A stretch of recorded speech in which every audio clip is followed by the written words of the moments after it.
Now, it's not a secret that women have categories for men. It's your psychological, emotional layout or landscape. All men get placed in certain categories based upon whatever your filters are. Well, I have 10 categories that I place men into, and I'm going to share them with you. And then I'm going to share with you the categories that men might place you in, or one in particular that you need to know about. The 10 categories that I have are not based on science or religion or any thoughtful research for that matter. It's just a catalog, if you will, a filing system. It's not a hierarchy. It's not a matter of right versus wrong. It's not a matter of what's better or what's worse. These are just 10 lanes that most men would qualify for. Now, there could be more, but I wanted to concentrate on 10 so that we could have a point of reference, a starting point, for the sake of consistency, to have a conversation that absolutely has to be under consideration these days. Society has changed quite a bit. It's not either or anymore. It's more of a spectrum. So I have 10 categories to help us understand the spectrum of males. Category number 10, we'll try to give them names. I was told it's a good idea to probably name these categories, and so I did the best I could with the time that I had to give these names, apply names to these categories so that we can kind of sort them out in our heads going forward. Category number 10, it's the old school brother. Now we're talking about males. It's the typical man, throwback, rigid. We call him the Samuel L. Jackson category. We all know this brother. You know, he's a good brother, but there are times when you may not know how he feels about you. You may not know whether or not he loves you, so you have to read between the lines. But because of his masculinity and his rigidity, he shows love differently. We call this category number 10 the Samuel L. Jackson category. Number 9, this brother is masculine. He's a male. By the way, the 10th category is only interested in women in terms of intimacy. The 9th category as well. He's only interested in women. He's very masculine in his physicality, if you will, but he's a little more emotional. He's a sensitive brother. He will haul off and cry on you from time to time. He may cry if his favorite team loses the big game, or if his girlfriend or wife leaves him, he may haul off and cry. And then his buddy, who's in the 10th category, have to tell him, hey man, just meet someone else, move on, keep your head up, etc.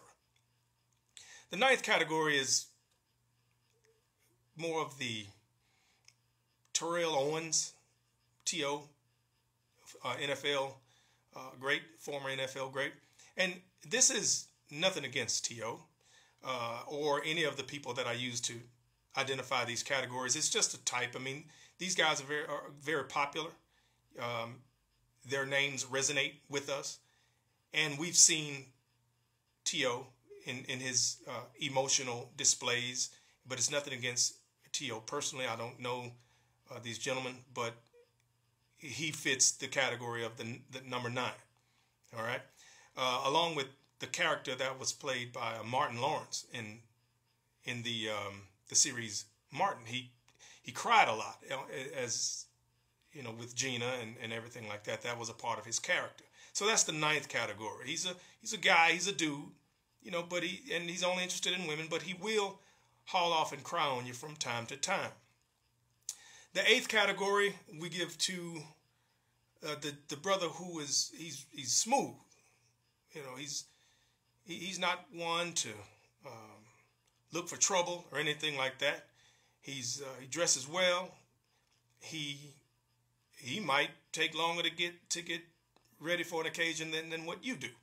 But he's his shoes, his socks match, everything is from head to toe. This brother got it together. I understand that there is the character Rosewood and Morris Chestnut may fit that description. I'm more familiar with Morris Day.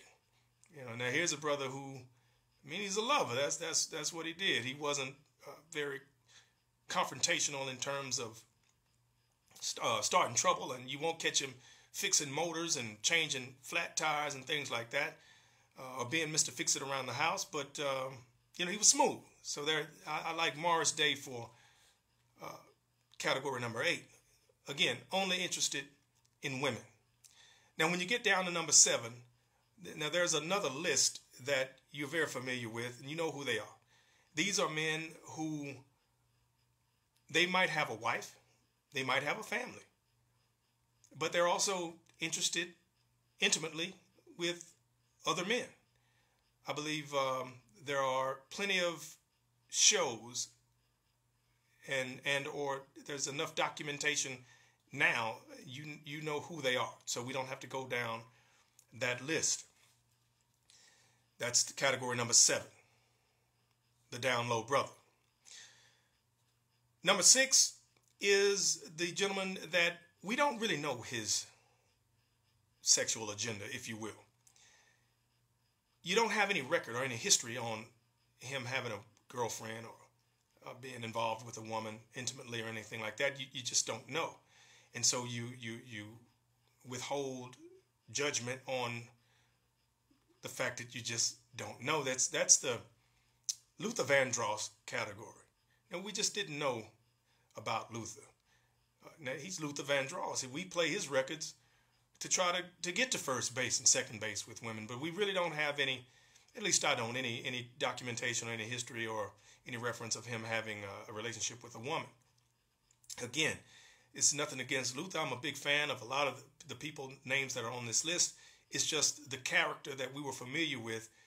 This is they make for a really good point of reference as we go down the 10 categories. Number 5 and 4 are represented on the series. It's a comedic series, Modern Family, where you have a gay man who is the male of the same-sex relationship, and then you have a gay man who is more of the female or the wife, if you will, in the same-sex relationship.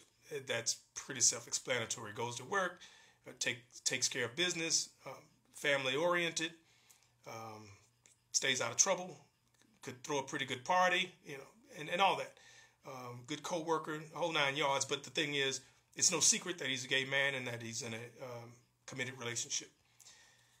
Number 3 is more of the flamboyant gay male, as portrayed by Richard Simmons.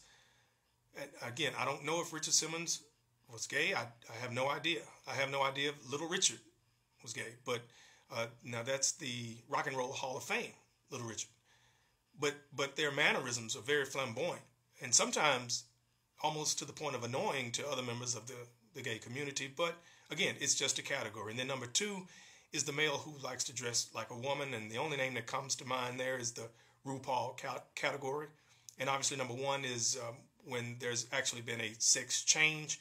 And of course, there's no one more popular than Caitlyn Jenner that qualifies as the more or less the poster child for category number 1. But let's get one thing straight. This conversation is not about 1 through 7. The point is that there are only 3 categories of men when I'm talking to you about relationships of men with women that I want to focus on. And so we had to use the 10 categories as a point of reference so that we know who we're talking about here. We're talking about men who are interested in women only. Now, those 3 categories, 8, 9, and 10, they all have the same thing in common. They all want to be able to say to their buddies that I have met this special woman. She's different. This is what they want to say. So I'm saying to you that if you're uncertain about the man in your life, his intentions with you, if you're uncertain as to whether or not he wants to marry you, he does not want to marry you. This is how men categorize women. When we first see you, because we are visual creatures, we place you in a certain category. How you look, how you act, how you talk, the things that you might say, the way that you articulate the language, your tone, whether you project attitude or qualities of being high maintenance or characteristics of perhaps being argumentative, and even negativity plays a role, confrontational or whatever it is.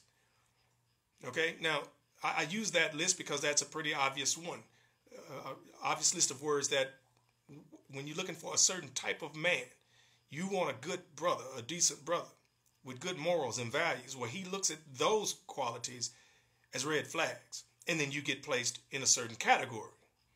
You get placed in the category of you may be okay to hang out with or to date, and sometimes to date for years, but you're not in the marriage category. So if your goal or your objective is to be in a healthy marriage of fulfillment and commitment and love, of course, and nurturing and all these things, you will know without a doubt if that man has those intentions for you, because as men, because we are territorial, let's use a little common sense, we want to make it clear to you and everyone else that you have been spoken for.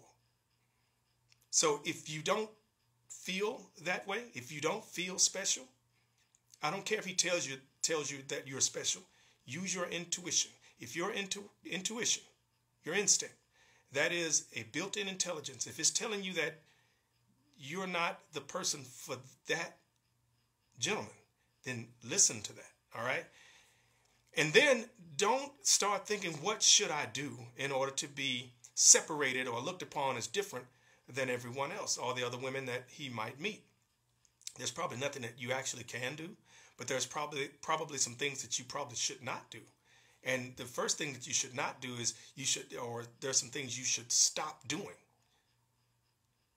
And the number one thing you should stop doing is fooling yourself.